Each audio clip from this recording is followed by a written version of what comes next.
Los invitaba a que se queden para escuchar el testimonio con tanta fuerza y con tanto valor de una de tantas personas que han decidido no callarse más, que me parece que eso, y ahora se lo voy a preguntar a mi invitada, es fundamental, y alzar la voz en contra de un montón de situaciones, del machismo, del patriarcado, del maltrato, de la humillación. ¿Por qué digo esto? Porque en medio de un juicio que parecía interminable para una persona que en su momento uno lo puede considerar un ídolo, como creo que fue el caso de algunas de las víctimas, se caen las caretas y uno comienza a entender todo.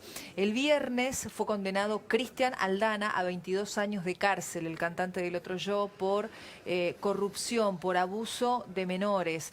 Y muchas personas están celebrando esta decisión de la justicia después de padecer tanto tiempo.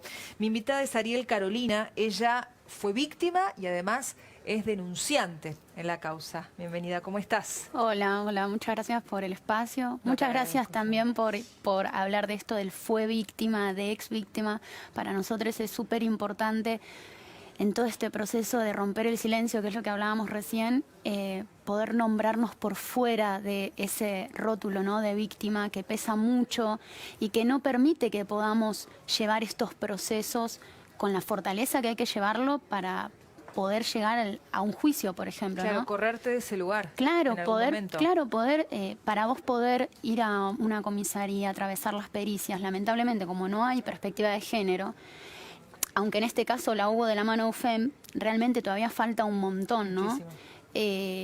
Si no podés hacer ese trabajo de correrte un poco de ese lugar de sufrimiento al que fuimos arrojados con todas estas historias, se hace muy difícil de sobrellevar. Imagínate que yo vengo con esto hace 10 años, tengo 29 años, la primera vez que denuncié era muy chica, me maltrataron mucho en la comisaría de la mujer de Morón, en la comisaría después de Lavalle, las archivaron, me fui del país, o sea, fue un proceso muy largo. Y doloroso. Sí, doloroso y también con mucha satisfacción, ¿no?, de poder tomar nuestras historias y hacer algo más, ¿no?, que sentir dolor. En el dolor. ¿No? Como, por eso digo lo de salirnos, aprender, o en esa deconstrucción constante, ¿no? Es diario y eso es así, ¿no? Pero de poder saber que somos muchos más que víctimas y que la historia donde un otro tenía el poder, donde un macho, donde un violento tenía el poder. Somos mucho más que eso. Ariel, cuando, a ver, quizá algún desprevenido no sabe a ciencia cierta de qué hablamos cuando hablamos de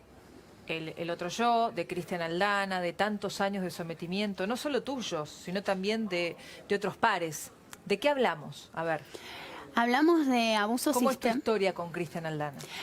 Hablamos de abusos sistemáticos a niñas menores de edad. Nosotras teníamos todas entre... Mira, hay testimonios desde 11 años, yo tenía 13 años, y bueno, y 14, 15, 16... Vos eras fanática del grupo, pero de él. Sí, era fanática del grupo y bueno, obviamente que él era el cantante y siempre pasa. También pasaba con la hermana que era la otra cantante y pasaba esta cosa de la idolatría, ¿no? Que por suerte con estos casos, como el de Miguel del Popolo también, que fue con el que explotó, se empezó a resquebrajar esa idea tan verticalista. Pero digamos como que tenían una forma de cooptación, que eso fue interesantísimo porque los tres alegatos coincidieron en eso, en que era una red de corrupción de menores, en que era una red de cooptación para niñas. No, y eso también es importante decir, ningún violento actúa solo. Esto, viste, destruye el mito este de, ay, cómo la familia no se daba cuenta y la madre dónde estaba. No, el violento manipula a todas las personas, más un pedófilo. Entonces manipula a todas las personas y abusa psicológicamente de todas las personas alrededor y desde ahí después genera las otras violencias. Si no hay abuso psicológico primero, no hay otra violencia posible. Ellos primero ingresan por tu psiquis. Claro, sí. La corrompen. Te van haciendo humillan, creer que vos hiciste algo para. Sí, hay una frase que creo que todos quienes sufrimos abuso sexual en la infancia particularmente o en la adolescencia, hay una frase que es la que nos une, que es no se lo digas a nadie, esto te gusta a mí, me gusta a mí, te gusta a vos, no se lo digas a nadie, es un secreto, esta cosa, ¿no?, de de mucho abuso psicológico. Imagínate que esta frase que te estoy diciendo, hay relatos de chicas que las abusaron cuando, no sé, tenían 4 o 5 años y les decían lo mismo. Esta persona nos decía lo mismo. ¿Cómo es por eso tu relación? ¿Cómo nace tu relación con él? Vos sos fanática del cantante, como nos puede pasar a todos en nuestro momento, en la infancia, lo idolatrás. Y en algún momento llegás a tener contacto con él. Sí, yo al primer recital que fui, el segundo recital donde lo conocí, fui con mi grupo de 9º grado, sí. Teníamos 13 años y decidimos ir, tocaban en Aedo, nosotros éramos de Morón, y le pedimos a nuestras primas adultas, nos acompañaron inclusive adultos familiares hasta la puerta y después a la salida. Ajá. Y en el trayecto de antes de salir, muchas personas eran invitadas a quedarnos para pedir un autógrafo. Sí. Yo tenía unos cuadernos y unos discos y quería que me los firmen los músicos. Y fue así. O sea, así fue como nos cooptaron a nosotras y a todas en realidad, ¿no? Porque todas llegamos de... Por eso también me parece importante que investiguen al manager, al sonidista, al fotógrafo, ¿no? A los stage, a todas esas personas que eran los entregadores. Claro, no podían estar al margen de cómo él actuaba, de cómo él trabajaba, porque después que él te firma, te piden un mail, un contacto de mail, y ahí es donde empieza. Y el contacto de mail te lo piden ellos, o sea, era... No te lo pide él directamente. No. Pero sí es el que él... Digamos, él te llama, él te hace los llamados después. Sí, él me había escrito a mi mail y me acuerdo latente esta frase de no le digas a nadie, me caíste muy bien, me pareces una persona muy especial, me gustaría hablar con vos. Claro, 14 años, tu ídolo. También esta frase de pareces más grande de lo que aparentás, ¿no? Como un montón de frases que pensemos en eso, ¿no? A mí me gustaría, como por suerte las chicas lo están haciendo, de mostrar fotos de cuando ellas tenían esa edad. Porque las personas, quienes nos agreden, ¿no? Que bueno, siempre sucede. Pero me parece como importante poder agarren una foto de cuando ustedes tenían 13 años y mírenla y díganme si esa persona tiene decisión ante un adulto. Vos tenías 14 y él ¿cuántos años? 18 años más que yo, 33, por ahí. Una de las preguntas del rigor que él te hacía era si vos eras virgen, si habías tenido o no relaciones sexuales. Sí, eso era una característica de él, ¿no? De su característica que es psicopática, es narcisista, etcétera. Y sí, esa pregunta era para todos, en realidad para todas. Era como la primera pregunta, ¿no? Era una persona que se manejaba primordialmente como... Primero de una forma muy aniñada y luego de una forma con mucha violencia psicológica, muchísima violencia psicológica. Más que física, psicológica, porque también hubo física. Física también, pero primordialmente psicológica. O sea, luego física fue terrible, pero para que suceda lo terrible de lo físico y de lo sexual, que fue atroz, había una constante humillación. Mira, yo cuando ahora... pasó lo del juicio que me quedé cuando dijeron los 22 años y en disidencia con la jueza que pidió 35, que lo vamos a apelar, así que quizás le dan más, por lo importante que es, ¿no? para las personas que fueron víctimas de abusos sexuales y violencia de género. Yo en ese momento no lloré. La verdad es que fue un proceso tan largo también que la verdad es que no es que me sienta... que esto sea lo único que me libere, sino que es un proceso de un montón de cosas. Totalmente. Y me puse a llorar, me emocioné mucho en un momento cuando fuimos a un bar a brindar, cuando hablé con mis compañeras de que me había anotado en la facultad y de que había pasado las 5 materias, que me anoté en todas y con todo este proceso había podido pasar las materias. Y me emocionó mucho porque ahí caí. A mí me costó mucho anotarme en la facultad, me daba mucho miedo, pensaba que no podía, etcétera, ¿no? Toda esta carga de la desvalorización que genera un abuso. Y me emocionó esto, ¿no? De que por eso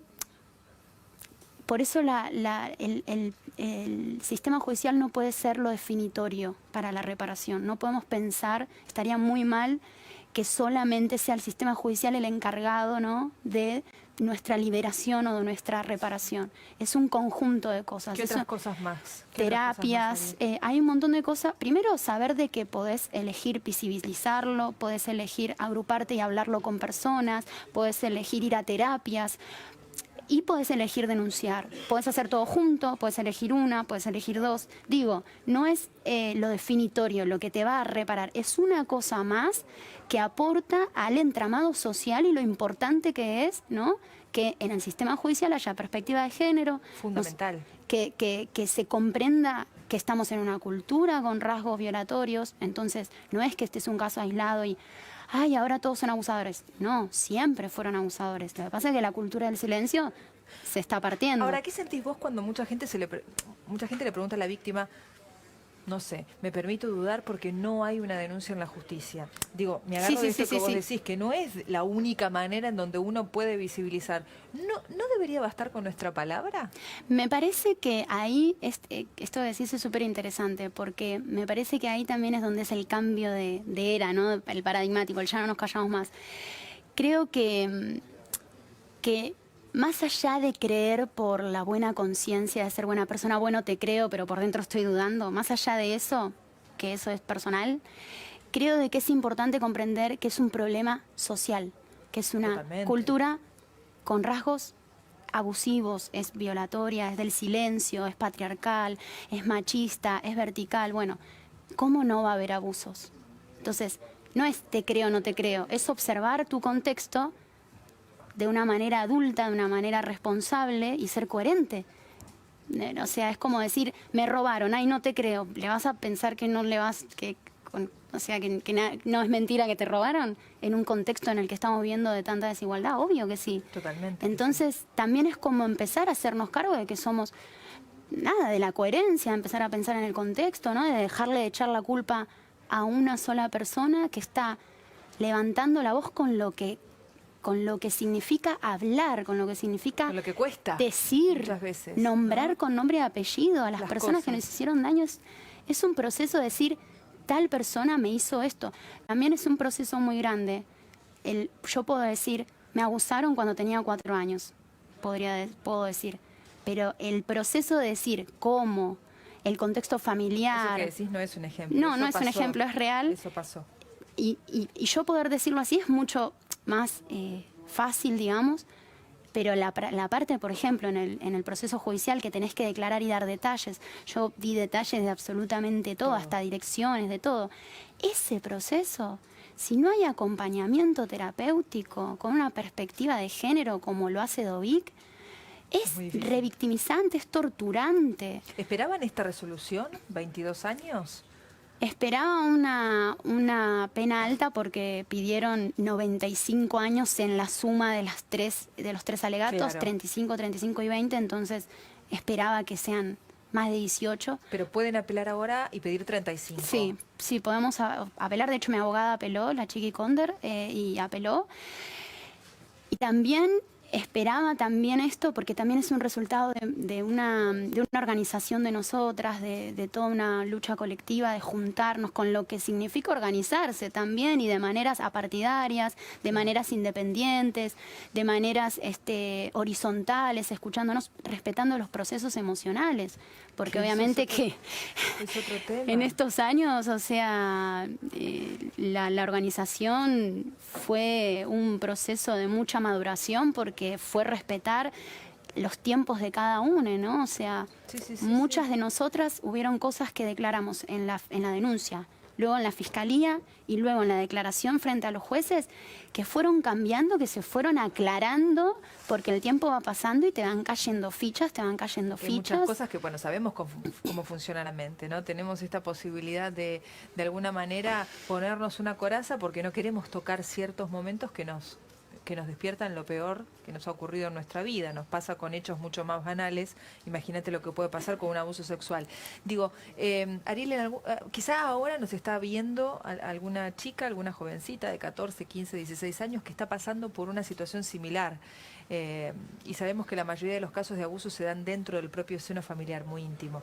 ¿Qué le dirías vos? Yo le diría a todes, a las chicas, a los chicos y a las chiques, que confíen en su intuición, que busquen que confíen en sí mismos y también que intenten acercarse o rodearse de personas que les quieran bien. Yo sé que es difícil eso, sé que también es un proceso porque los violentos te dejan aislada, te dejan sola, te dejan en un estado muy deplorable emocionalmente, psicológicamente. Mi camino fue, lo primero que hice fue recurrir a ayuda terapéutica. ¿Antes que a tu familia?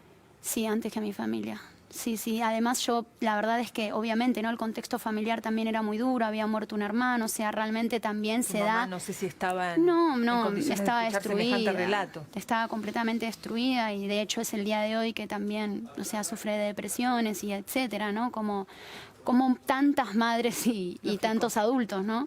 No es nada raro lo Pero que fíjate digo, también qué perverso, Aldana, que se da cuenta del contexto familiar que vos tenías, ¿no? Sí, eso el en todas. fallecimiento de un hermano, una madre que no estaba tan presente, y vos que estabas, no sé, seguramente no con muchas ganas de seguir en tu casa. Sí, eso La es... perversión, digo, Sí, ¿no? sí, sí. Primero de que en la adolescencia, que vos estás conformando tu personalidad Por supuesto. y que estás en una etapa de rebeldía, ¿no? Y saber de quién sos. Exacto. Buscar Y tu viene identidad. una persona que es tu ídolo y te dice quién sos vos y perdés completamente tu identidad y tu autonomía y tu todo, obviamente que te pones al mundo en contra y más si es el cantante de...